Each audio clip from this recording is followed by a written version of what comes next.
All right, this is it. I am so excited about this episode. Just returned back from Monterey. My big announcement is Broad Arrow is now the presenting sponsor of not only the podcast, but also the Enthusiast Guide to Collector Cars. And because of this sponsorship and my other wonderful sponsors, I'm able to tell automotive stories full time. So whether that's via a book, via my Monday, Tuesday / Wednesday newsletter that goes to over 10,000 people, or via this podcast. So thank you to Broad Arrow for being the presenting sponsor of the Collector Car Podcast. Now, like I said, this is a big episode. This is all about the Monterey results. I have 3 car specialists on. It's my longest episode by far, but it's full of fun, car facts, car valuation, market trends, all sorts of cool stuff. Great guys. We joked around a lot. You'll see some fun pictures from when we were all younger. But stay tuned for the upcoming weeks. I did a lot of interviews at Monterey. I've got my Uncle Jack with his incredible story about his 63 Impala he bought in 66 and still has it. I just got off an interview with Hurley Haywood talking about his incredible career at Porsche. So stick with me. Please subscribe if you have not already. Share with your friends, and we'll keep this fun ride going for a very, very long time. Until then, please support my sponsors. They are why I'm able to share what I share. Imagine 2 identical vehicles, same year, options, mileage, price, and possibly even color. The only difference? One had $15,000 in collision repairs. Which one would you buy? The undamaged one, because clean vehicle history preserves value. That's what diminished value is, the loss of your vehicle's worth after an accident, even if it's repaired perfectly. Supercarclaims.com can assist owners nationwide in the recovery of diminished value and loss of use due to the negligence of another party. When it comes to exotic, collectible, and high-end vehicles, damage history will significantly reduce resale value. Don't let a dirty vehicle cost you. They are not just lawyers, they are car enthusiasts and collectors fighting for your rightful compensation. Free consultation, performance-based services. You don't pay unless we win for you. If you're a collector, you already understand stewardship, preserving what matters, planning ahead, and passing things on the right way. That's exactly how Peristyle Wealth approaches financial planning. As the Ferrari Club of America's official wealth management partner, they help avid collectors who value resilience and attention to detail. And the founder, John Suarez, is active in the community. I've judged one of his cars before, and I see him at events all over the country. To learn more, go to peristylewealth.com. Peristyle Wealth advisory services offered through New Edge Advisors, LLC, a registered investment advisor. Every garage is a mirror of the mind that builds it. The garage becomes a quiet dialogue between who you are and what you craft. A garage is where work becomes meditation and solace, where mechanical truth becomes mental clarity. Some people go to offices, some go to mountains, others go to garages. At Metron Garage, we build for people who do all 3. Give us a call to get started.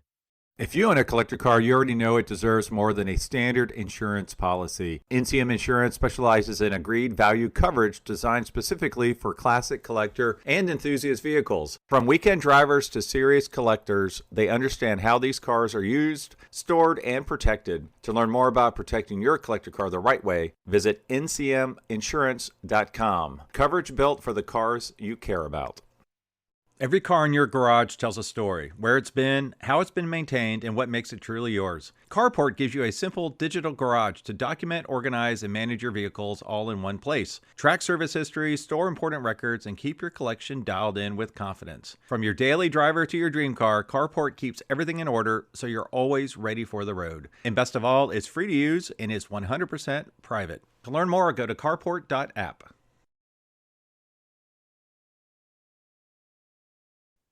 All right, welcome to the Collector Car Podcast. I cannot tell you how excited I am about this episode. Not only is this the first officially sponsored Broad Arrow podcast, but I have 3 outstanding car specialists from Broad Arrow on. I have Ramsey Potts, I have Blake Wingrove, and Harrison Platz. How you guys doing? Fantastic. Very, very excited to be back with you, Gregory. Excellent. Yeah, Blake, you doing okay there? I know you're still working. Yeah, all good here. Just getting some of these cars out of here, but enjoying it. Yeah, so folks know, I'm trying to keep this fresh. This is Tuesday after Monterey, Thursday, or the Tuesday before this actually posts. So I wanted to get 3 car specialists on that really know what's going on out there in the market and have them kind of dissect a little bit what just happened in Monterey. Now, one caveat is Ramsey unexpectedly was not there. Were you, Ramsey? So you're going to give us I, like the helicopter view, right? I Well, was Ramsey decided, watching and reading everything, but I was Ramsey, not we on all site. know you were out racing your Porsche 944 and having fun. Yeah. Let's be honest. Yeah. I wish that were the case. Everybody, this is the car. This is the car Harrison wants in his garage. That's my little Porsche 944 race car behind me. That thing is quick. And yes, I'd be honored. It all makes sense now because he was coughing when I talked to him, but I heard race cars screaming Oh around. no, that is not true now. Hold on. Well, so first off, we have a bunch of questions I want to throw out there. But first, a lot of folks that are listening or watching do not know who you guys are. Uh, I say that broadly because I know a lot of people know I know a lot of people know who you are specifically, but broadly, the average car enthusiast might not be aware of each of you. So if you would, I'll start with Ramsey because Ramsey was my co-host many years ago, and I'm so happy to have him back on the podcast. I'll start with Ramsey, and just a quick overview of what you do, but then I want 3 questions answered. I want, what was the first car you ever bought? What is your dream car, which is really hard for a car specialist? We need to know reasonings why. And then what was your first either traffic ticket or accident, something where a cop pulled you over and you got a ticket, and we want to know the story. And I'll end for everything that we do. So Ramsey, why don't you kick it off? Thank you, Gregory. Today is a special day for me because I get to add to my title, my role as senior car specialist and a founding partner of Broad Arrow Auctions. Today, I am also the once former and now again colleague of Mr. Greg Stanley. Greg and I worked side by side. We really did, actually, in our former employer at RM Sotheby's. And I am not at all embarrassed to say it has been a love torn apart and now reunited. And I am very excited and quite influential in that process, Greg. It's really exciting to have you back. And in those interim years where we've always remained in communication, I'm intensely proud of you. I was intensely proud of you and the work ethic and your sales professionalism, which you and I would talk about a lot. But in those intervening years, what you've developed, I mean, the podcast, the email, the book with books to follow, just being on Jay Leno with your Pontiac, and man, you really have, as they say, come a long way, baby. So I'm genuinely, I know I speak on behalf of everyone at Broad Arrow, genuinely excited and enthused to have your talents, your unique skills and talents as part of the Broad Arrow family now. So Greg, that's really cool. What was the first car I ever bought? First, let me respond. Okay. Real quick. All right. Okay. If you can't tell, I'm blushing over here, little tear coming down my cheek. Thank you so much, Ramsey. It really means a lot to me. And for reference, the first person to ever hire me in this space was Ken On. Yeah. And at that time, he did not offer me a job at RM Sotheby's. He said, I really like the connections you're making with your podcast. Let's bring your podcast on as our official podcast. And you could do that car specialist thing part-time. I'm like, sign me up. And in that time frame, we went from, I think it was like 2,500 subscribers at the time. And now we're almost 250,000 subscribers. And so, we all know the car collecting hobby or just collector car hobby is very infectious. And I think that's what we all suffer from it. So go ahead. Sorry, I just had to add a little something to that. Remember, Ken gave me that call. He's like, hey, I hired this guy. He's a salesman. I think you and he could work together well. And we hit the road, didn't we? And we had a lot of good times together and many more to come, Greg. This is exciting. So, well, sorry, guys. One more thing. The first time I met or saw Ramsey, I did not meet him. It was at the John Dixon sale. First time I'd ever been Taj to Garage. Yeah. First time I'd ever been to a auction. And I met a couple of the car specialists there.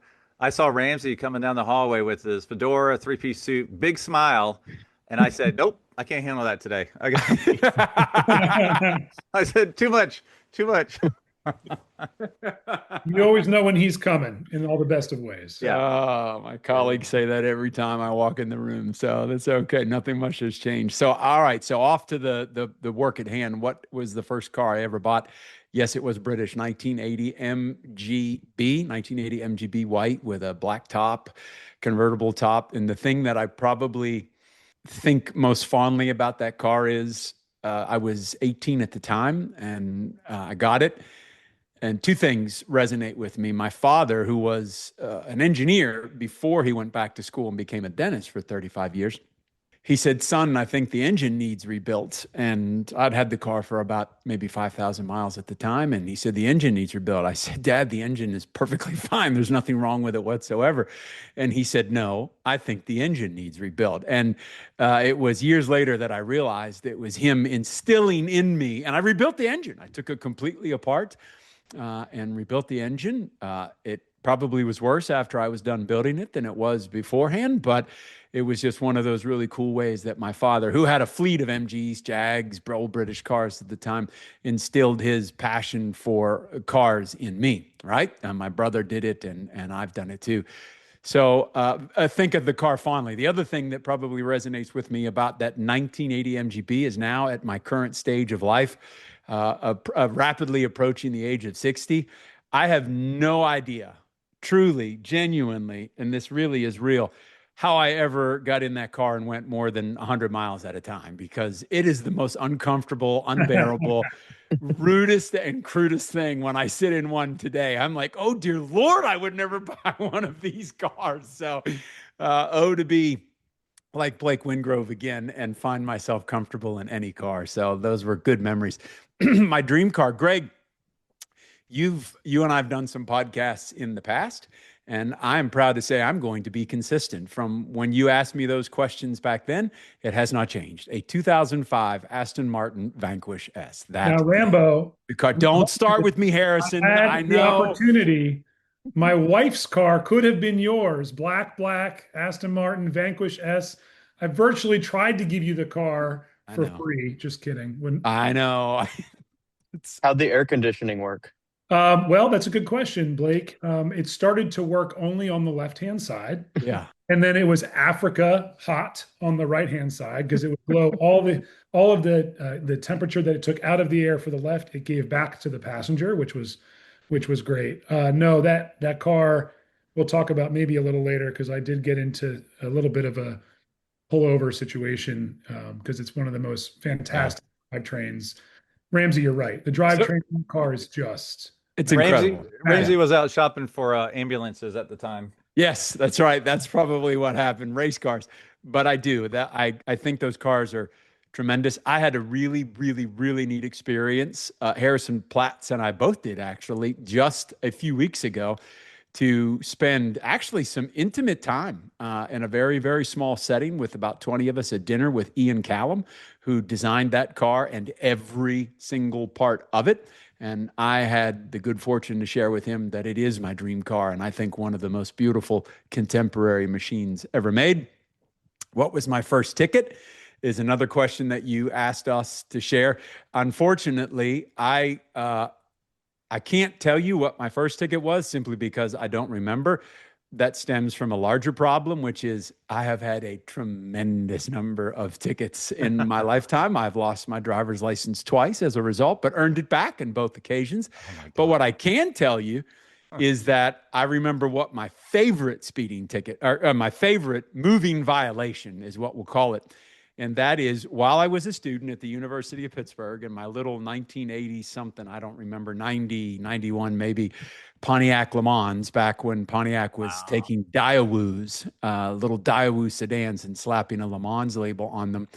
And I got a moving violation for running a stop sign on Harrison, what was and what is the actual route of the Pittsburgh Vintage Grand Prix, late one night when I was coming home from work as a bartender at Chili's. So that is by far the ticket of which I was most proud. And it was actually one of the tickets that I lost my driver's license on because I had too many points at that point. So that's my favorite ticket. How about that, Greg? That's a better story. I don't care what the first one was. I like that story. All right, Harrison. Yeah. Let's save Blake for the big finale there. Okay. My first vehicle I purchased when I was just 15, and I grew up in Pennsylvania, so at that time you couldn't get your license until you were 16. But It was a 1987 Saab 900 Oh, turbo, Wow. cool car. 16 valve. It was the two-door sloping hatchback, 5 speed, and it was like a brownish anthracite on the outside with a burgundy velour interior, which actually The really stunning did. colors today. Yeah, I mean, I wish I still had it. It was just, it was a great car. You could fit a tremendous amount of things in that car. The back seats folded down. Um, They could go through snow. They were no, better I than had the all-wheel drive. car. You're 100% correct, Ramsey. I drove it obviously year round. It was my only car, but snow, no problems. I could put engines in the back. I was a big Volkswagen, a big Volkswagen guy in those days, and Mark II 16 valves and all kinds of good stuff. And we would do engine swaps every weekend, me and my buddies. And I would go to the junkyard and we would Yeah. just get a 2-liter motor and put it in the back of the Saab. And anyway, super useful car. I also learned how to get a little too trigger happy with turbos and turning boosts up. So some light modifications turned into some heavier engine modifications, and eventually 2 transmissions and 3 turbochargers later. The car kind of bit the dust after a little while, but fantastic car. Would have another one. An SPG would be crushingly Oh cool. yeah, great car. They made that in a kind of seafoamy green color with the gray cladding and the 3-spoke wheels. Super nostalgic. We'll have another one of those. I'm gonna have to Google that one. Jeez, that's a deep cut. Thanks. Yeah, yeah. No, those cars are awesome. It's really difficult to do a belt service because the engine's 180 degrees the wrong direction. So all the belts are literally against the firewall, which it sucks, but it is what it is. Moving on to my dream car. I am one that uses all of my stuff all the time. Ramsey will tell you that. Yeah. So do not shy away from taking something that's 50 years old and driving it 1,000 miles to Cincinnati, for example. Greg, Or the Concord with your little Mercedes. yeah, the little 60 190 Ponton. And side note, I will say that I've had the fortune of becoming friends with Greg over the years. We've met, I think we did meet in Cincinnati at the Cincinnati Concours several years ago. That might have been Where you and I met Harrison for the first That's right. time. That's right. That's right.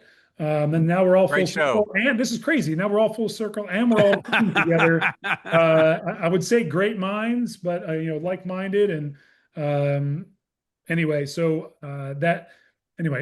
I use all my stuff, and because of that, part of the dream car situation folds into the usability of a car and the statement that a car makes on the road, and also nostalgia for me as an individual. So I was lucky. I'm a big 911 SC and 3.2 Carrera guy. My next door neighbor had an 82 silver black SC growing up, and at 3, 4, 5 years old, I would wait outside and hear that flat six coming down. So many years ago, I was fortunate to get a 911 SC, which has always been my dream car, and I've been using it ever since. But the current modification. Harrison, you had the car on a display piece at your wedding.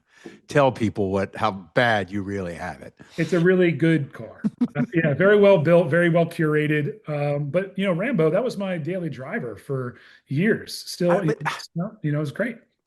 But I kept it clean, But I think the current car for me is, I would like to, because it serves actually a very different purpose, more of a GT version of the SC, is a 930. I'd like to get a nice clean 911 turbo. Could be a turbo Carrera, could be a 3.3 intercooled car, something that is not perfect, something that is going to get several hundred thousands of miles of usage and is going to see a lot of boost and a lot of fun. So maybe that kicks back to the whole Saab conversation, but I'll try to keep myself under control a little bit with how much boost I put through it. An 89 would be cool because that's the only year they put a 5-speed in it, but it doesn't have to be. So that's my current, position on that. And then, like my dear colleague, Mr. Yeah, Ramsey, you better use this example, Harrison. yeah, I mean, I have Triple digits. I've had a lot of moving violations over the years, several moving violations over the years. And one of the one that I'm going to tell you about is not the one that Ramsey is referring to. Oh. But not because it's not a great one, because it was in an Aston Martin Vanquish S, coming back from the Greenbrier con. People, he got pulled over doing 137 miles an I hour. did Is that straight to jail? I don't even know what that is. Well, I had a great conversation with the police officer, and I was in a suit and tie, and I looked like a, decent member of society. And my fiance, which she was at the time, now wife, was in the car, and she was very funny. She said, "Well, Harrison, as we're getting pulled over, what's about to happen?" And I said, "Well, one of two things: either I will be going to jail, or I will not be going to jail today." But the quick ticket story I'll tell you about, which is kind of one of my favorites, was when I was in college. I went to the University of Massachusetts, Amherst, and I was coming up 91, and I'm a couple exits away from getting off at UMass, and I'm in an 88 Jeep Cherokee, which was my second or third car, and stick shift, super cool, burgundy, plaid interior, the whole bit, total rust bucket, no floors, but it was perfect for Massachusetts. And I'm actually talking to my father on what was a very early cell phone. So, like the brick against your head. And I see a cop coming up after me, and he was very straight and direct. He goes, "Harrison, you getting pulled over?" And I was like, "Yep." He goes, "All right, call me when you're done." So I get pulled over. And in those cars, because of the time frame of them, the speedometer only went to 85 miles per hour.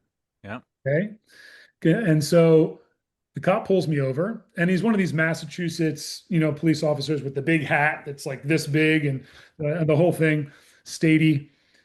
And he comes up to the window and he goes, "Son, you know why I pulled you over?" And I said, and he goes, I said, "Well, was I going a little over the speed limit?"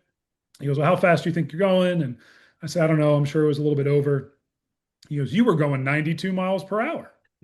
Now I'm like 19, right? So I think I'm wildly more intelligent than I actually am. So I turned to him and I said, "Well, officer, if you would look in at the speedometer inside the car, it ends at 85 miles per hour. So therefore, it is impossible that I was going 92 miles per hour." Now, mind you, it just kept going around, right? And then he just was cool as it gets. He leaned back, he goes, "Oh, okay." And I'm thinking, I got this. I'm so good, right? And he goes, "I tell you what," he goes, "why don't you stop talking and give me your driver's license?" And anyway, he had a chuckle when he came back, and everything came back. Of course, I'm picturing, all the speeding tickets coming up on his machine, boop, boop, boop, boop, boop, boop, before, as he's in his car. But he goes, "Kid, you got a lot of spunk." So I took off 10 miles per hour. I only wrote you up for 82 and a 75. Wow, nice. 92. So that's my speeding ticket story to share. All right. Big closer here. All right, Blake, All what you right. got? Try and follow those up. Yeah, so first car wasn't that exciting. It was actually just a 2015 Volkswagen Jetta that I bought. It did have a manual, but I could not afford a GLI, so I got the 1.8 liter and dumped a bunch of money on APR modifications and all the, normal stuff that you do to your first car. And eventually kept that and traded it in for a Civic Type R, and just like you guys continued to jump from car to car after that. And just pretty much anything that would come up and I thought I could drive for a couple months and get rid of and not lose a bunch of money on. So the Jetta was the first one, but like most of us, I am very addicted to buying cars, and the daily driver, and cars just tend to not stick around very long right now. So those are I didn't know you had a Type R. Yeah, 2020. I got on the waiting list. I got it for MSRP and put 40,000 miles on that car. Nice. So that was just a fantastic car. The seats are only thing that, really to complain about is seats are pretty stiff and not real comfortable, but just God, what a car. I mean, that was still one of the best manual transmissions I've ever driven, was that Civic Type R. Can't say enough good things about it. So that's kind of where I started. Dream car, I swung for the fences a little bit on this one, mainly because I was fortunate enough to see it on Sunday. Actually, the Gary Cooper Duesenberg SJ the gray Impressive. one. And that car has just been one that the looks and the styling and just what they were able to do when those cars were new in period, how ahead of their time they were, the people that own them. I've always just been so, you know, so into the stories and everything about them. So, was lucky enough to have a long talk with the owner of that car who's, taking care of it now and let me sit in it and check it out and just, yeah, cool, very cool experience. So, yeah, a little bit different, but hopefully get there one day. So yeah, it'd be an SJ Duesenberg for me. That's really impressive That's considering your mega. age, young man. That's very impressive. Well, yeah, I mean, it's, I think I'm fortunate to have been around some of it just through work. And, I think once you're around that kind of stuff and you see it, and I know Ramsey's gotten to ride quite a few miles in a Model J as well. And there's nothing like it. I've had Model A's and Model T's. And, when you think of what it would have been like to, get passed by one of those in period, it's a pretty cool vision. So that's it for me. But like you guys, I'm sure when someone asks me what my favorite car is, it makes my head hurt a little bit. So I was anything from an F1 to a roof CTR anniversary, and then settled on a Model J. So I'm all over the place. And if you ask me next week, I might have a different answer. So Awesome. Now, how about um, your first ticket? yeah, so actually was in my Mustang. I had a Mustang GT 2018, and um Los Angeles on a Sunday morning, and the only time there's no traffic on a 405, I was actually heading to pick up a Ferrari that I was taking to the Peterson Museum. And was with my girlfriend at the time, now fiance, and just blew past a bike cop and somehow didn't get a ticket in the Ferrari that I spent the day driving around in, but he got me at I think 93 and a 65 because you're so used to the traffic on the 405. And I was just so nervous about the first date and everything, and just it was a funny, now is a funny memory that we have together, where she was like, well, I wasn't too confident about getting in a Ferrari with you after you couldn't even, get to the garage in the Mustang without So getting a wait, speeding this ticket. was your But first date? the first real date, yeah, we were taking, That is, yeah, I don't know Mr. if that's Alexander smart or was, horribly. I don't know if that's smart or horribly stupid. Like, all right, you set the bar way up on the first yeah. date. Yeah. Pick her up in a She Ferrari. knows what she's getting into.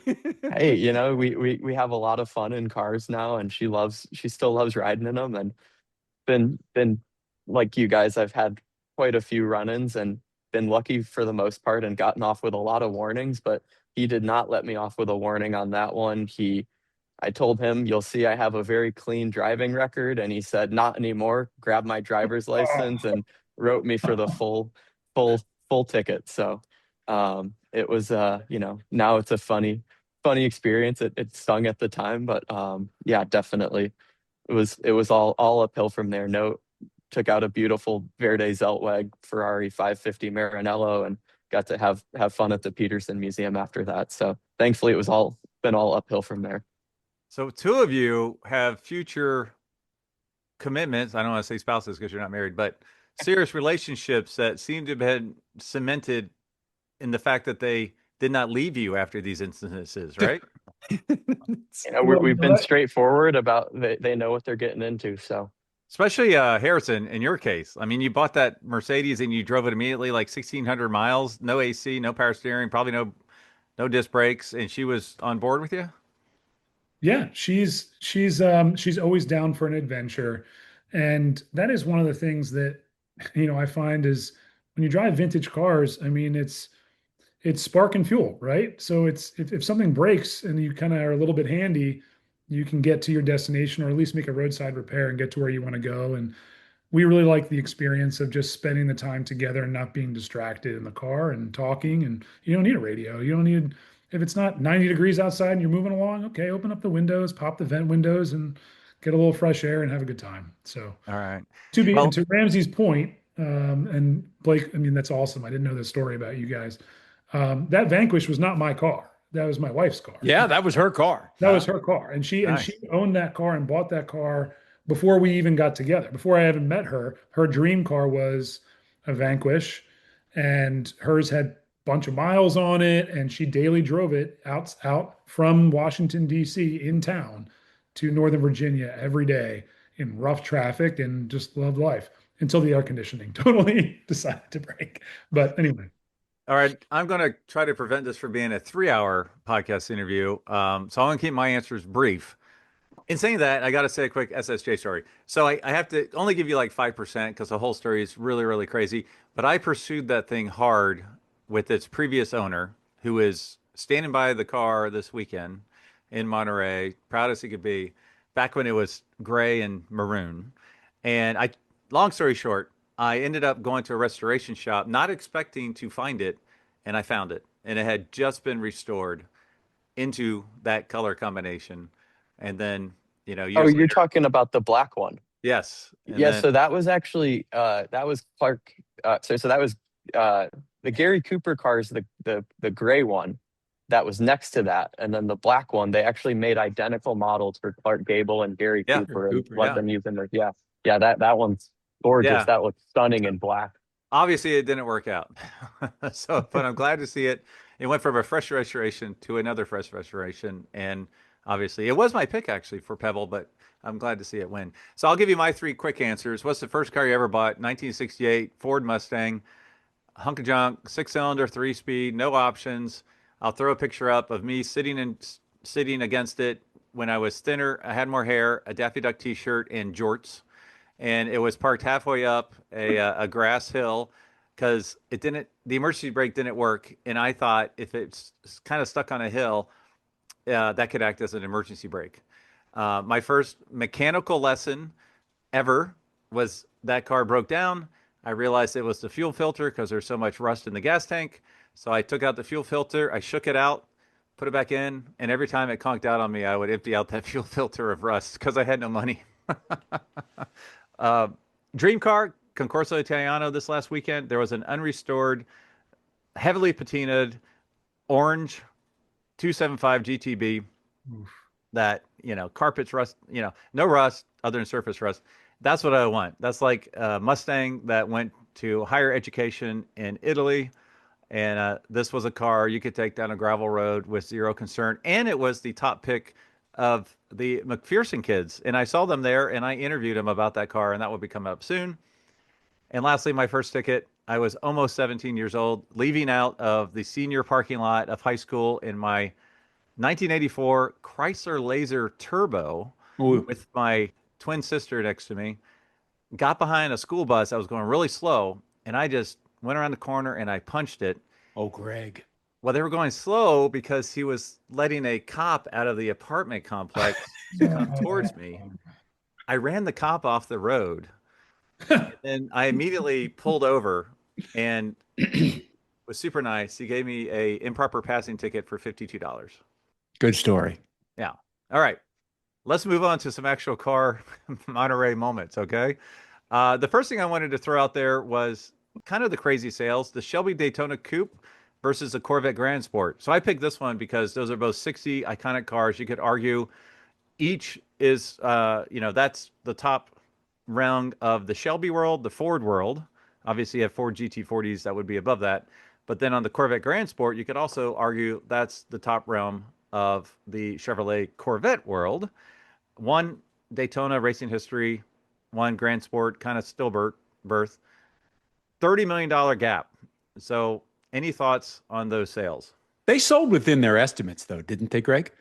The Daytona went like 12 million over. Over. The Daytona went over. Okay. Yeah.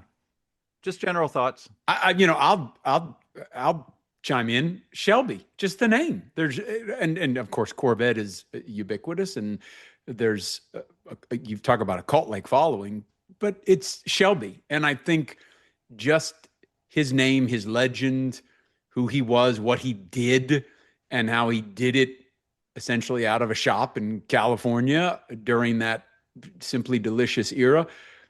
I think that maybe that extra 12 million was just that name. That's my opinion, because they're both great cars with incredible provenance and condition. Okay. Harrison, anything? Blake? Yeah, no, I think that I'll back that up. I was thinking the same thing, Ramsey, that that name holds so strong in the community, and that's not to state that there's anything not fantastic about the Corvette as well, but we find that there's certain situations with certain people that are just going to drive the price of these vehicles up, and Shelby's one of them, and that's it. Yeah.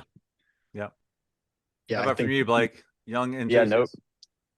no further thoughts really. Just I would definitely agree with them. Whatever that reason may be, Shelby's just kind of always had that aura, that appeal, just He's a rebel. always seemed very special. Yeah. Yeah, I mean, he's a real American cowboy, and what car collector isn't going to find that to be worth an extra 12 million? Right. And thanks to the efforts of Aaron Shelby, who I saw all over the weekend, and Gary Patterson of Shelby America, I think those will be around for a very long time. What's interesting, though, is I kind of see Ford stepping away from the Shelby nameplate.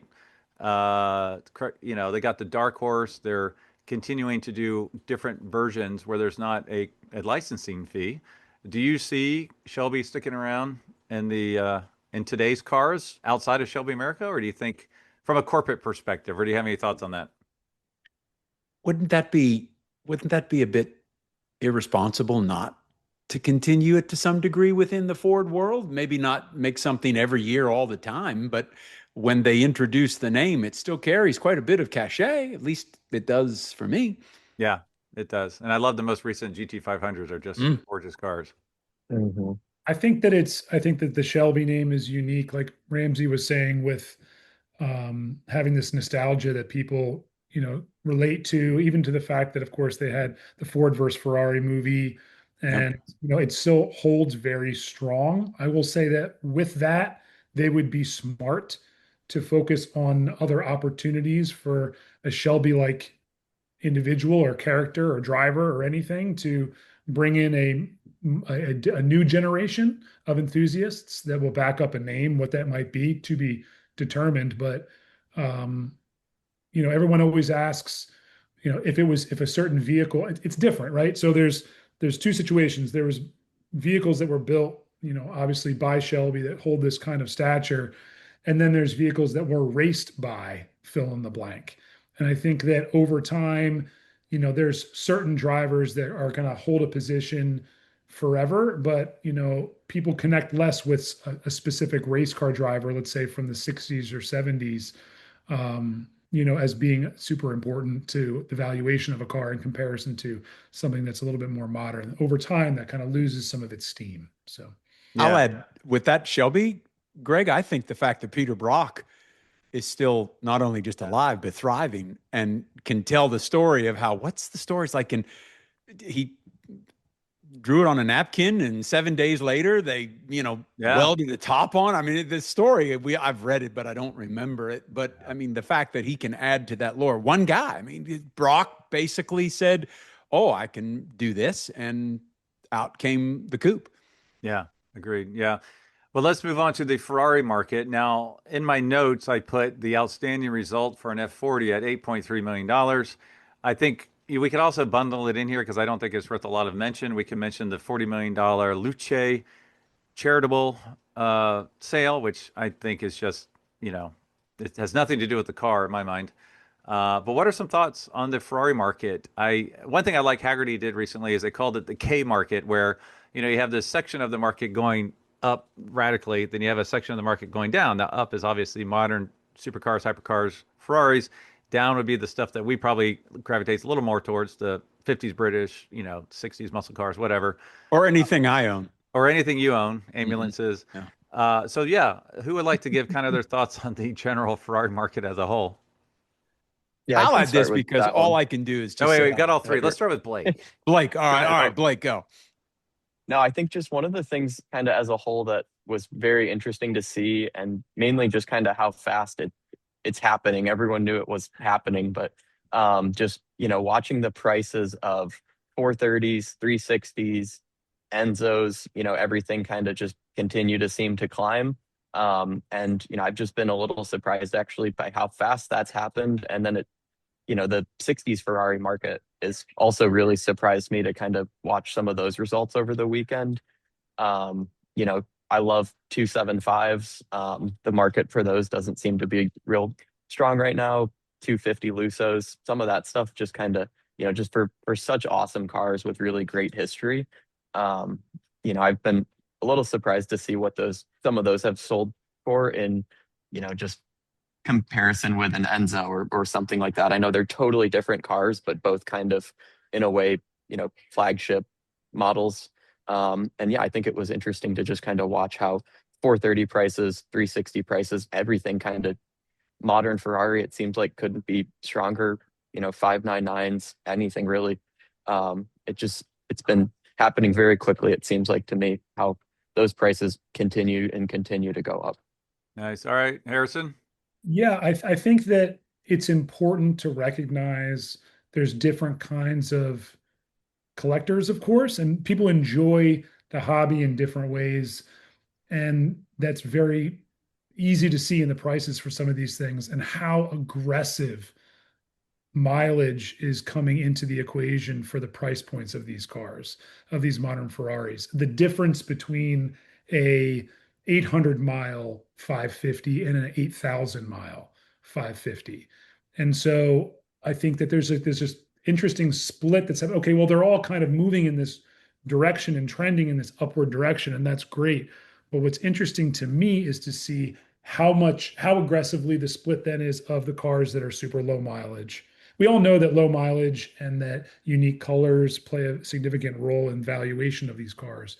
But in particular for Ferraris, as of current, it's why it is I use the word again, aggressively different. You have a collector who's going to buy something with delivery miles or with very, very low miles, and they're the kind of person, the buyer most likely, that is going to just enjoy having that car be in their collection and sit in their garage, and maybe they'll drive it a couple of miles, but they're not going to put 1,000 miles on it because they're spending several 100% more to buy it with that kind of situation.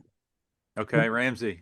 Yeah. I got to tell you, it spooks me, guys. I'm spooked.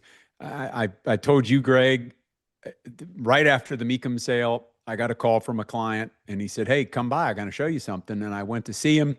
He's a good client, a friend. And there was the $6 million F40 from the Mecum auction. And I said, "Bob, have you lost your mind?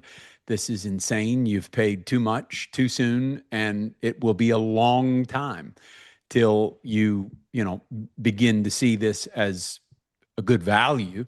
And exactly 120 days later, his $6 million F40 looks like a smoking deal at 8.3. That doesn't make any sense. My concern about it is if you lay that trajectory out over the last 12 months and you project it over the next 12 months, an F40 should be selling for $22 million by the time we get to Amelia. So I don't know. I mean, bully for the people that sell those cars. I think it's spectacular. And I do believe the F40 is an iconic machine. That's my generation. It's part of the Holy Trinity. So along with the 959. But man, that is just, wow. Yeah, that is and crazy. I think we should say that was an incredible example, very low mileage, like to your point, Harrison. I also go back to, I don't want to get into the whole Bachman thing, but just because your unicorn sold for $8 million doesn't mean you have a unicorn, even though it might, what I'm saying? Some of that stuff I think is unrepeatable in that example, but like you said, Harrison, it comes down to mileage and condition. So I don't know what your buddy Bob's mileage was. It actually, if it's from that collection, it was probably very low. It was like delivery miles. Yeah, you're right. Yeah. I mean, it was at that time, $6 million for an F40 was probably $3 million more than anything had ever been sold for. Yeah. Yeah. Harrison, you have a rebuttal? No, I think that just the market is not determined by one or two sales. Agreed. Thank you. But it raises the whole tide, Harrison. I'm not saying it's not a good conversational point, and I'm not saying that that it doesn't, that you very well could take. Listen, that car could have sold the next day, okay? Or maybe not the next day, but let's say, a month from now, in a similar, let's just say there was a similar environment, similar situation. It was just when that car got sold, there was a couple people in the room that had to have it. And for whatever their reasons were, they drove it to the price that it was, and that's what it sold for. That doesn't necessarily mean it's going to be repeatable every single time. And our responsibility That's as what I told Bob when he paid $6 million for his. listen, there's no doubt you have to look at the overall trajectory of the market, and there's situations like that car that are on a better opportunity slope than several other cars, like the ones we're going to talk about after this. Yeah. But I think that it's when you go the problem with things like this, and we've all said it. We've all heard it. Is then you go to talk to somebody who has an F40, and there is, well, if that one sold for 8.3, Yes, mine must be worth at least, or and that's really, there's just too many additional pieces to the equation to drum it down to being that simple. I totally agree. And for the record, this whole weekend, these outrageous prices, I really, really, really, really don't like at all. Just because I think it puts so many cars out of reach of the average enthusiast. Ferrari are not within reach for most average enthusiasts. no, that's right. Yeah. I find it interesting. Nobody mentioned the Luce sale, so that's fine. We can move on from that. And speaking of how crazy this weekend was, I was at the Haggerty Valuation Insiders dinner, and Tuesday night. Yeah, 36 of us invited, and it was, Dave Kinney, Valuation Tools, it was Donald Osborne, it was Michaela Haggerty, it was all the folks that know what's going on. And one fun thing they do at the end is everybody has to, if you don't have a Haggerty email address, because you can't do it if you work for Haggerty, you throw in $20, and whoever gets closest without going over Price is Right rules, you get the pot, and so I think the median price for the three auction houses or the whole weekend was like $475 million. Huh. And I thought aggressive at just over 500 million. And the top person, who I won't say who it was, but it was at 570. And nobody saw this coming to the level that it came at. I mean, obviously, what was it? 7 something was the final? Yeah. Almost $250 million over.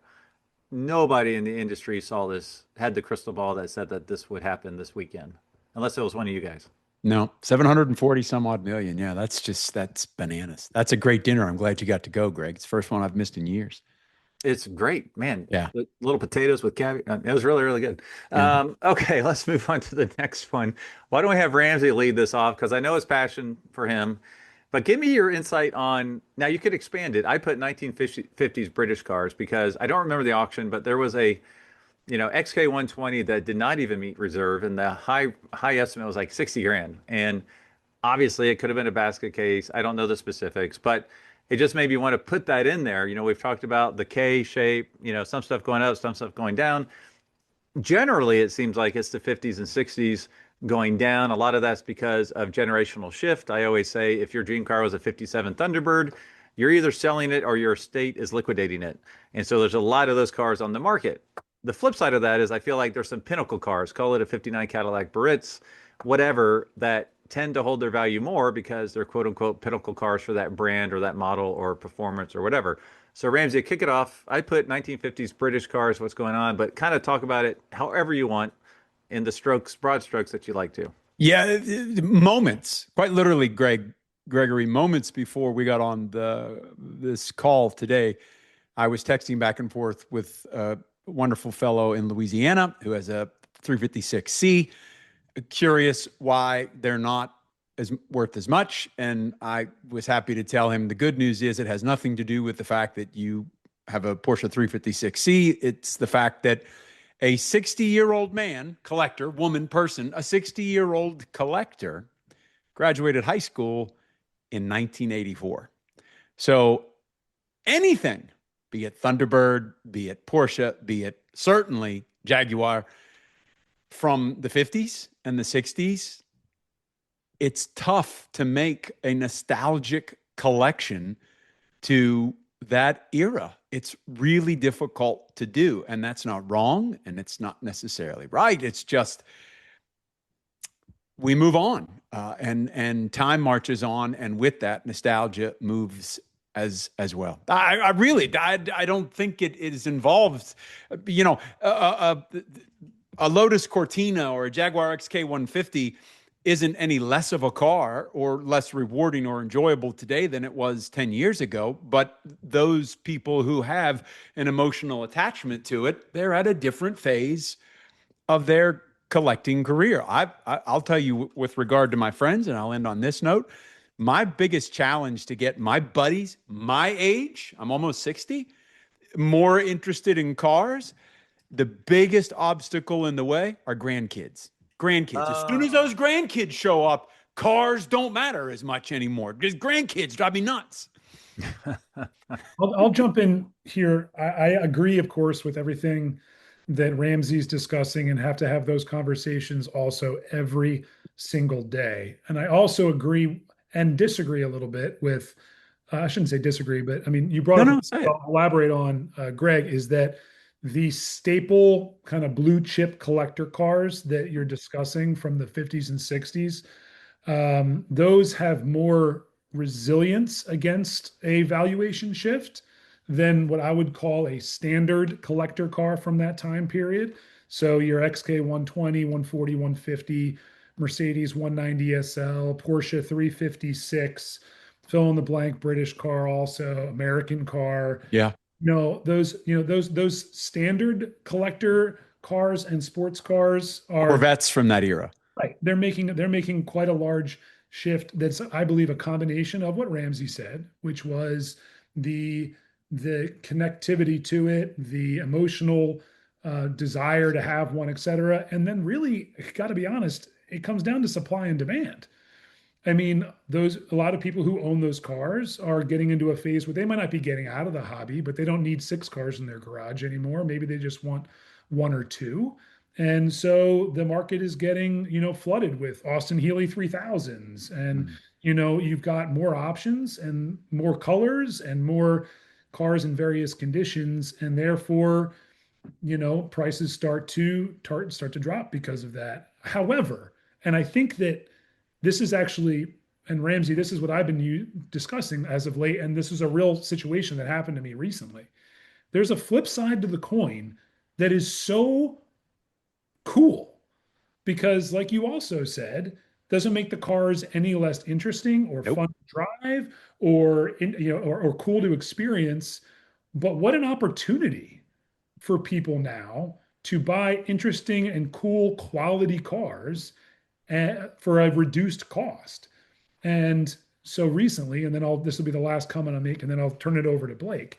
I had a friend and a collector who had a number of cars, and he had grandkids, and he wanted to sell 3 of his cars and then get 1 car, something new.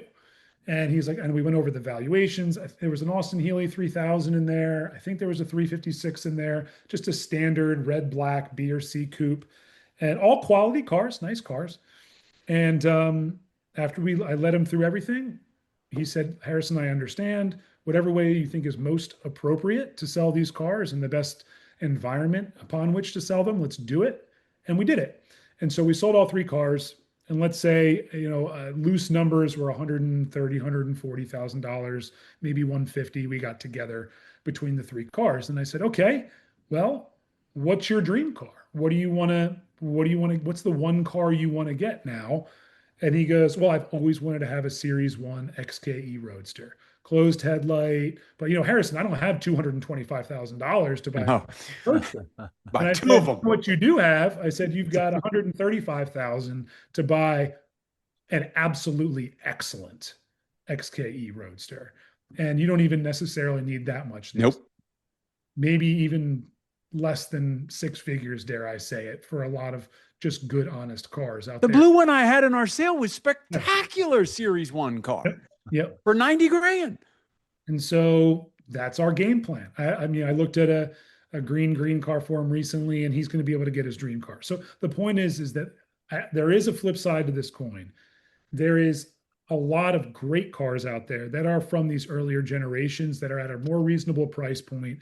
And if people have the opportunity to experience them a little bit, they're going to have a lot of fun. and not everything is doom and gloom. But yeah, last point, a 356 Speedster. It's no longer really, even the numbers matching, great color. It's very difficult. That was a $400,000 car as of recent, and that's gone down at least 30%. Yep. So, and that's that would be considered your blue chip collector car. And that's you can buy those for 250 all day long. Yeah. All right, Blake, you're up. Yeah, I think no, they really covered that one well. That was great insight. And I think echoing what Harrison said, I think it's a great time for enthusiasts who want to experience an E-Type or something like that. You can get a lot of this stuff now for less than it would cost you to do a real restoration on them. And it's, like he said, it's a cool opportunity. So I think people should take advantage of that and drive them because, the racing history of Jaguar, in that era, they were building awesome race cars. Those cars are a lot of fun to drive. Right. Yeah, absolutely. Yeah. Okay. Well, that's awesome. Well, let's just go through a couple more here. This is for anybody. Well, let's keep this going. Let's keep going the reverse and then back and reverse. So, Blake, why don't you go first?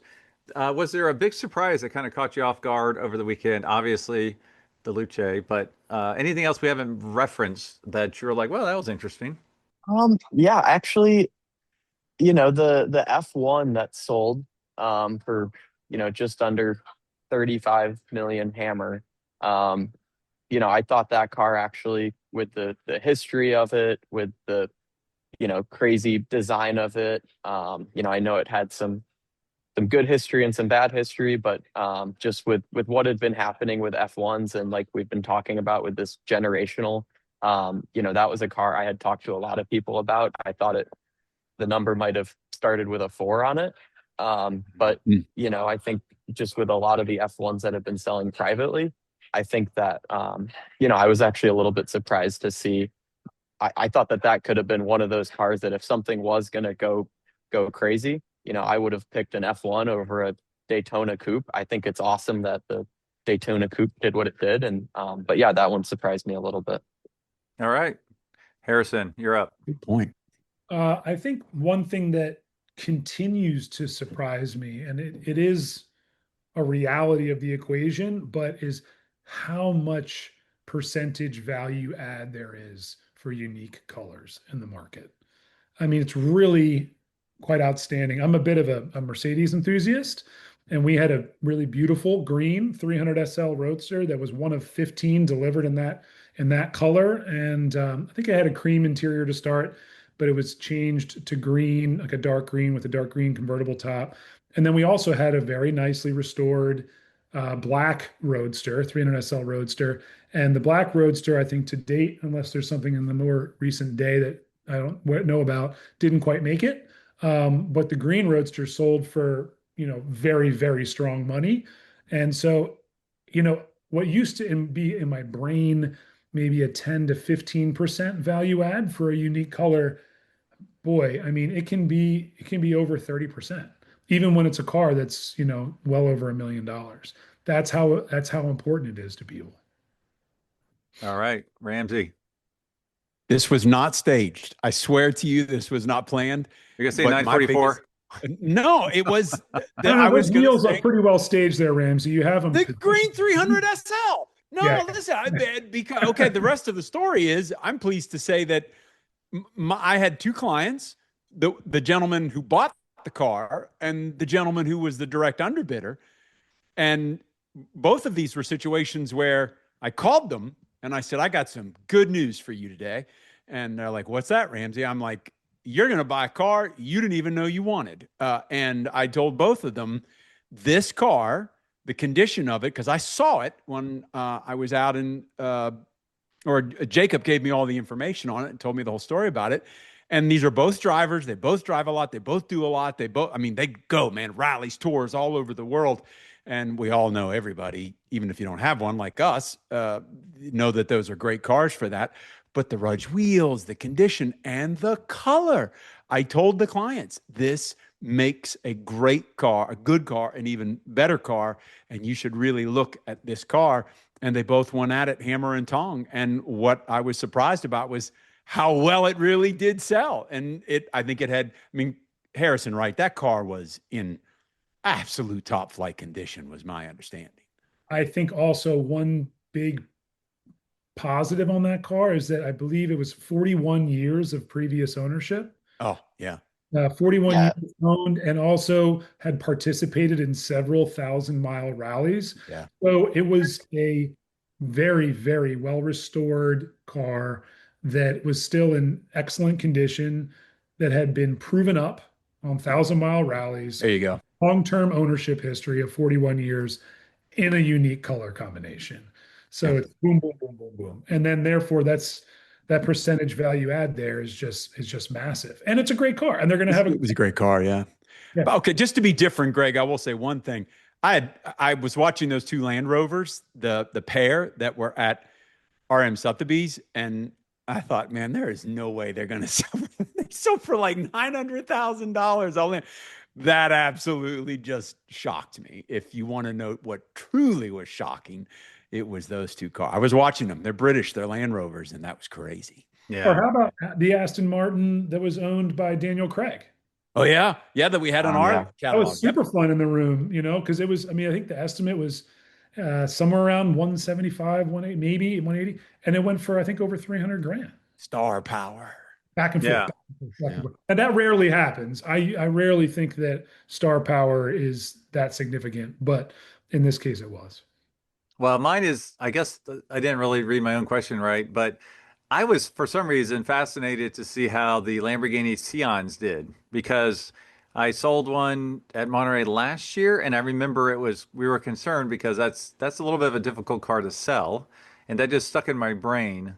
There's only 63 built, and three, I think we had one, anyways, there was three, and only one of them sold, which honestly wasn't a surprise. So I'm probably nixing myself from this old question, but any thoughts on, let's call it kind of rare, not necessarily hypercars, but cars that you have to have a unique buyer? It's kind of like those Porsche RSKs from the 50s and 60s. Like there's been one floating around Mecum for 9 auctions now. Any comments on, high dollar stuff that is very specific to a buyer? Ramsey's got a big grin on his face. I mean, what do you do with that? You know, do you actually drive that? I don't know. Blake could probably get in it. I can't. I mean, and so You could fit in it. You might have to take your hat off, but you could fit. well, there you go. I mean, that just what do you do with that? I mean, it looks like a UFO, right? So it's pretty cool. I mean, is it any more garish than looking at a Daytona SP3? And they're certainly righteous machines in their own right. But yeah, that's beyond my scope of understanding. I think my bigger point is if you go talk to a client and they have this in their mind $3 million hyper rare car, that doesn't mean it's easy to sell. Oh, Not at all. Not at all. It's very difficult. No, All right. and those Lambos, like you said, they've been coming up for sale for a while. Oh, And my yeah, gosh. with some of those, they're just not different enough from the standard model. Where, yeah, I think that's the easiest way to get some people to understand it is, what's different about your car than a SVJ, or how is that commanding 3 times the price? Nothing Yeah. wrong with the Lamborghini brand, though. Didn't they set some Countach records this weekend? Yeah. The 25th anniversary cars or something. So it's just, I guess I go back to, for the uneducated, have a 720S McLaren go by and a P1 go by. Are you, the P1's not that different, even from a performance perspective. So when you look at the P1 versus the, 918 versus the LaFerrari, I think it's in third place when it comes to valuation since then. And I think part of it has to do with that, distinguishing factors. So give us your thoughts on the markets right now. Is it overheated, underheated, doing just right? I know we kind of touched on that earlier. Blake, start us off, because I know Ramsey's answer. I know my answer. I think it's hard to argue that things are pretty hot right now. So, it's probably I'd have to go with overheated. Who's next? I'll go. I think that for specific models and specific brands, it is red hot. And if you want to strike while the iron's hot, go for it. I think there's plenty of other sectors of the market that are, like we talked about previously, kind of holding stable. Some of them are softening by the day. So it just depends on what section of the market you're looking at and what kind of cars you have interest in. If you want to buy a 430 manual shift coupe, okay, well, yeah, that market's going to have a lot of you're going to have a lot of competition. But if you want to buy a XK 150 right now, you're going to have a lot of options, and you're going to be able to get a really good car for a great price. So the overall car market, I would say, is still quite strong. People love this stuff. People use these cars in a number of different ways, whether they want to put tons of miles on them or just look at them in their garage and do, a little bit of maintenance here and there. I think that's one thing that is just the most fun for me, is to go to events like this, and just there's so many different kinds of people and the way that they enjoy the hobby. And there's no right way and there's no wrong way. There's just a lot of different ways that people like to participate. And that's what makes it fun. Car people are car people. It doesn't matter whether it's a $300 car or a $3 million car. They're enthusiastic about it. So Yeah, great answer. that part's holding strong. Really is. Yeah. Yeah, Ramsey. K-shaped kookiness. I mean, listen, I've I'm gone sorry, through my what was list. I haven't called every client, but over the course of the next 2 weeks, every client I know that has a insert whatever Italian contemporary thing, and I've already spoken to some, and I'm like, hey, you've never said you've wanted to sell this. You've never implied you wanted to sell that. But if you ever wanted to sell it while there's insanity ready to write a check, you better sell it now. And I've got like 3 or 4 appointments. I'm like, yeah, we should probably talk about this. So I'm going to be flying nonstop over the course of the next 2 weeks. This is it's kooky, but fun. It's a lot of fun.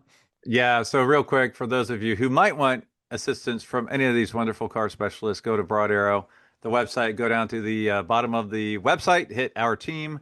You can pull each one up individually. And I believe your phone number and your email address is on there. So easy to reach out. Here's the interesting part. As a part-time car specialist, I find the voodoo magic is in coming up with the correct estimate on cars. Especially in a market such as this, where it seems like half of the market's going down or staying flat, the other half is going through the roof. Tell our average car enthusiast, how do you do that? Like take an F40 for example, red F40 with 2,000 miles. What would you tell them? Okay, I have something fresh. I spoke to a client that has 15 Lamborghinis, all. I think of the 15, there's like 12 of them that are various versions of Countach. And they said, okay, well, what do you think they're worth? And I said, I need to be very, very, very frank with you. I'm going to come. I'm going to sit with you. We're going to have a long talk together and a delicious dinner. But I have no earthly idea what your cars are worth. No clue whatsoever, other than the fact that I can tell you I'm real confident they're worth more right now than they have ever been in the 15 or 20 years that you have owned them. But if you want me to put some sort of a dead nuts target on it, anybody that tells you that can do that right now that's not possible. Well, I think it depends on what the cars are, Ramsey, don't you? I mean, low mileage, delivery, condition.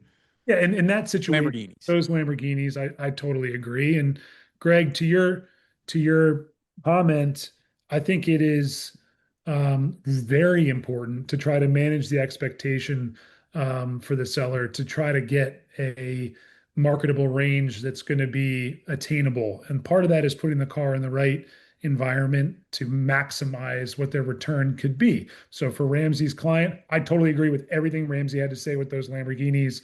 An environment like we do at our events in Amelia Island, Monterey, Las Vegas, that is the perfect place to take those cars. And they're on such a trajectory and such a focused position that they're going to do better now than they ever have.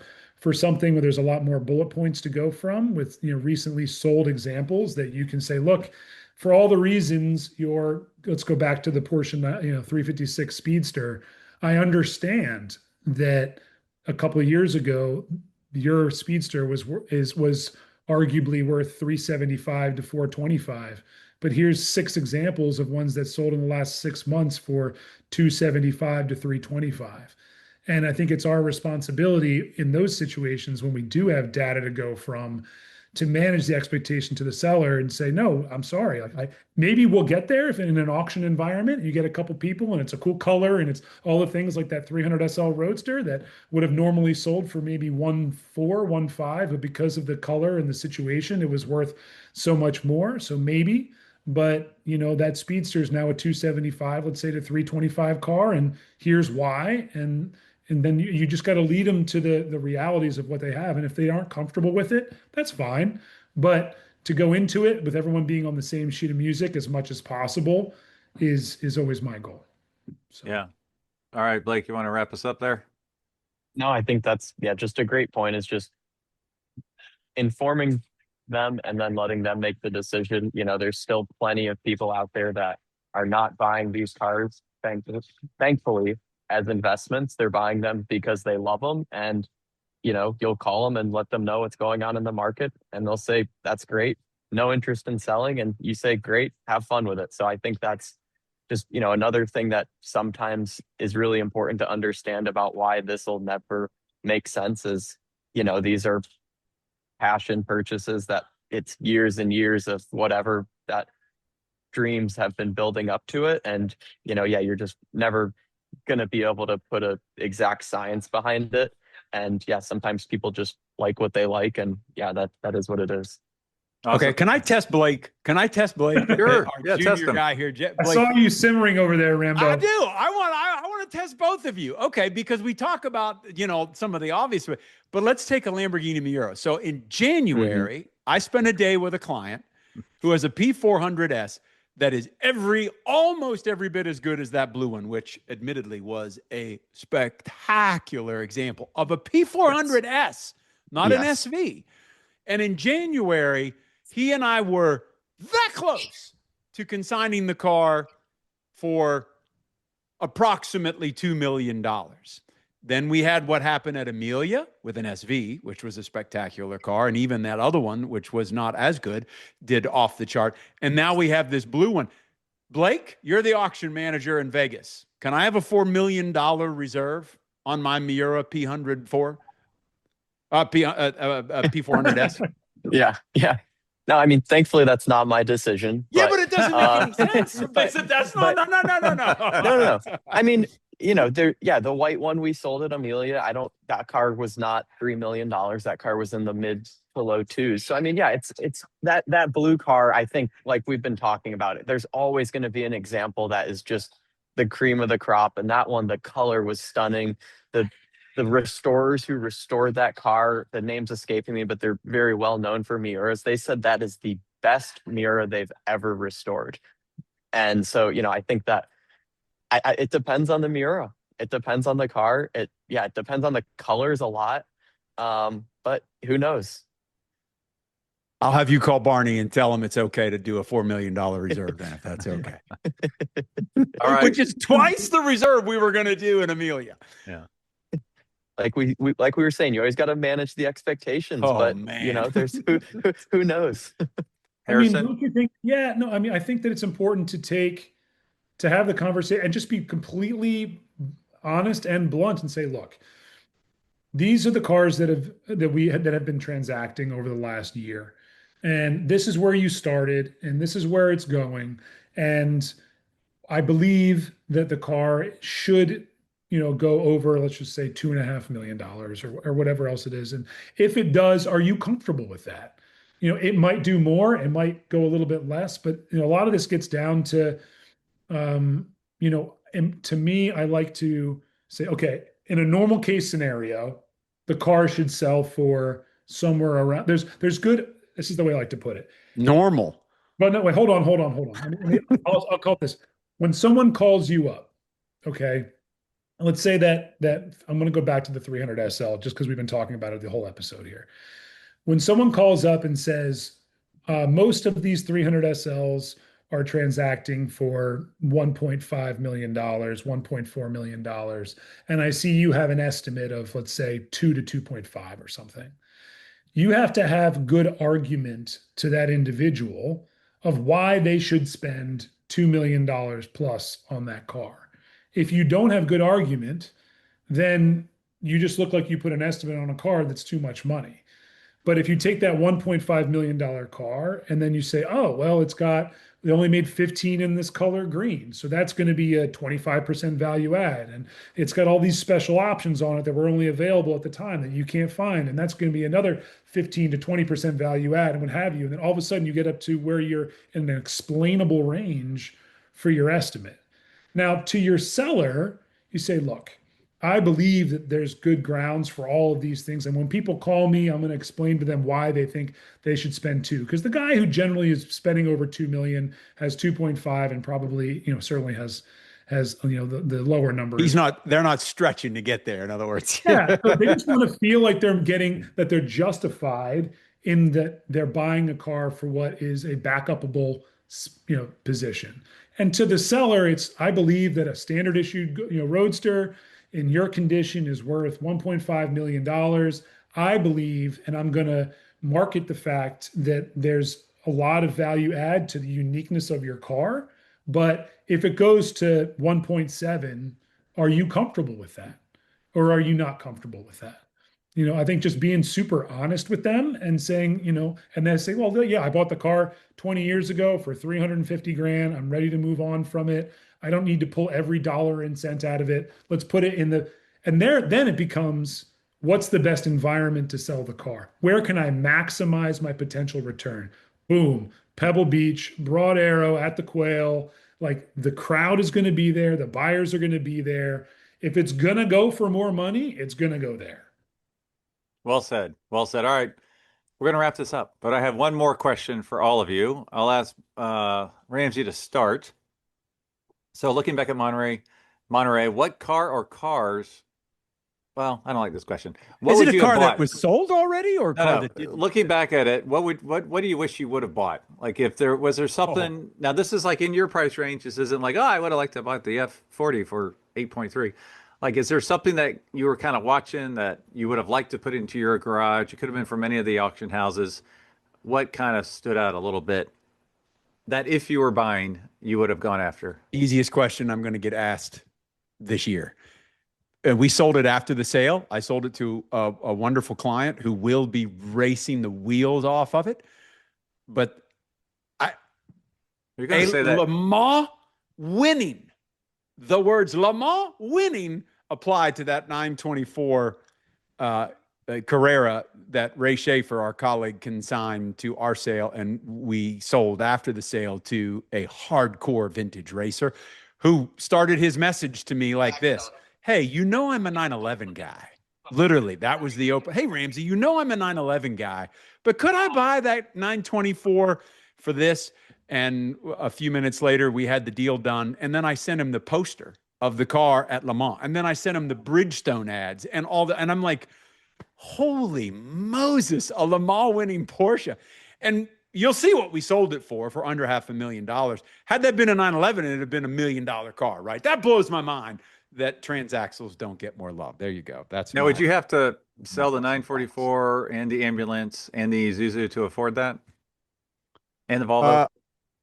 Most of my house, you can have my cats probably. And probably all of that. And I mean, look, it's sold and it's going to a fabulous enthusiast, but you just don't get that many bites at the apple with the words Porsche Le Mans winning very often. And the fact that a transaxle car seems ridiculously affordable to me hurts my heart a little bit as we see what's in my background. Sure. All right, Harrison, what would you have wanted to go after? So this is going to be a surprise to you and definitely a surprise to Ramsey, but probably not a surprise to Blake. I like a good Cadillac. Oh, the red one.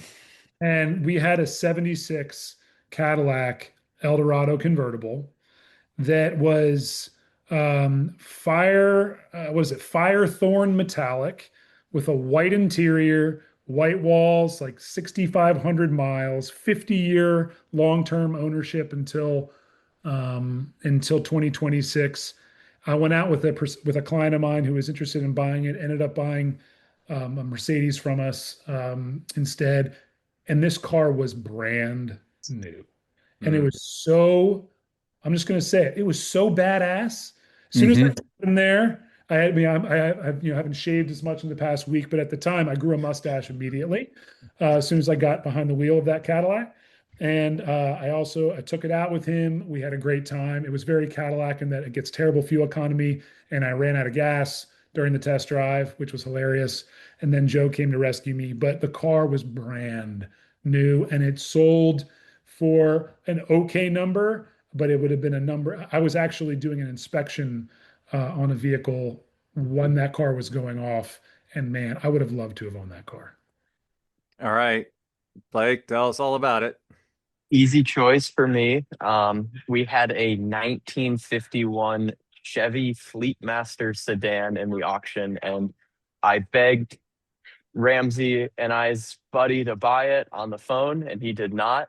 And it had a full Art Morrison chassis. It had an LS motor, Willwood brakes, vintage air, just the whole 9 yards, but a really cool black patina paint job, and just, it shakes the ground when you drive by in it. And so much fun for $40,000 or whatever it ended up selling for. I have unsuccessfully attempted to reach out to the buyer, and they, so it will not be going home with me, but I would be happy to take it home if the buyer no longer wishes to follow through with their purchase. That was just a special car that I wish I would have been paying more attention to. Harrison got to look over that one with me after the fact, and unfortunately confirmed how cool it was. You need to own this car. I can't believe he didn't buy that. Own this car. This thing is so sick. Why didn't he buy that car? I was too busy trying to convince him how cool it was. I should have bid on it myself, and he should have bought that car. Oh my he God. should have bought that car. He could have drove it back to You would the never East know Coast how happily. good that car was by looking at it. I mean, if Yeah. you dive into the details of the chassis, the suspension, the drivetrain, that thing it has to drive like glass at 100 miles an hour. I mean, it's so cool.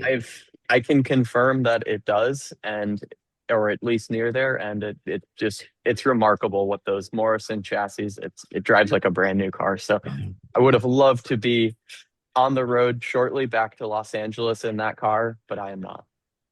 Now you're making me sick because I totally overlooked that car, and I'm pulling it up right now, and I should have bought that car. Oh my gosh, that thing's amazing. It was the coolest thing ever. Yeah, We all should have split it, but Oh man, could have put Dude. 6 people in it and taken it out to dinner afterwards. But 4 of us could have split it. live and you learn. Yeah. Yeah. We need to think smarter. Let's think smarter on the next one, okay? All right, my choice, and Harrison's he's going to love this one. My choice would have been that 71 3.5 Benz Cabriolet. I'm switching to German guys on my next car. I'm chasing multiple things, and somehow they're all German. So I got to scratch that itch. The little 911 SC, Harrison, that brown one looks like it's vanishing without any control.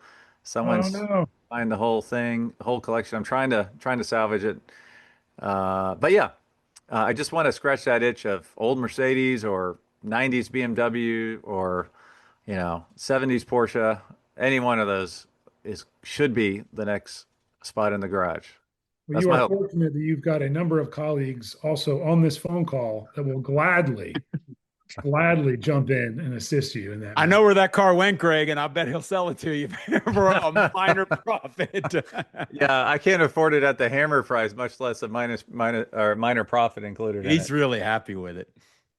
Yeah. Well, there was another one. There was a 69. So there was a blue on blue, a little cheaper. So, all right, guys. Well, it's been a long podcast, but incredibly enjoyable podcast. I really appreciate all of you being on the Collector Car podcast. Any last minute thoughts or before we wrap it up?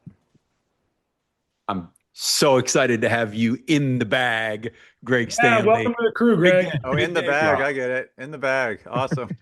Yeah. Thank you for having us, Greg. Yeah. All right, guys. We'll see you on the road shortly. I do appreciate it. Happy motoring, everybody. See you guys.